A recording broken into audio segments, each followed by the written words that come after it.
awalnya tanah andusit ini disulap jadi perkebunan kurma. Perkebunan ini terletak di Lembah Barbate di kawasan Belem Bintang, Aceh Besar, Aceh. Mahdi menjadi pelopor perkebunan kurma di sana.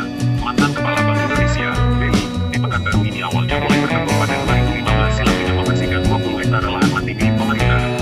Tanah di sana tandus dan gersam. Pembersihan pun dilakukan menggunakan alat berat. Setelah kebun jadi, Mahdi mengimpor pohon kurma dari Inggris untuk ditanam di sana. Ada beberapa jenis kurma yang dia tanam namun mayoritasnya itu jenis bere. Usia pohon kurma di sini baru 26 bulan. Itu sudah kita tanam di lahan seluas 18 hektare, kata Mahdi saat ditemui di kebun miliknya, Selasa, tanggal 13 Maret tahun 2018, sore. Mahdi membeli bibit kurma seharga Rp1.200.000 per batang. Pohon-pohon kurma di sana ditanam dengan jarak antara 8 hingga 10 meter. Proses perawatannya tidak jauh beda dengan tanaman lain yaitu menggunakan pupuk organik. Untuk menghemat biaya pupuk, Mahdi mengakalinya dengan memelihara puluhan domba yang dilepas di lokasi setiap hari.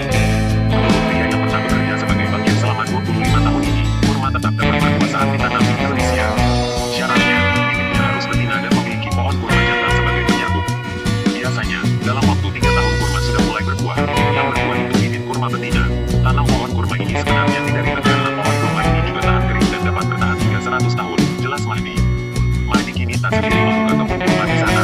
Dia dan 78 orang lainnya sudah membentuk koperasi petani kurma Lembah Barbate. Mereka punya lahan dengan luas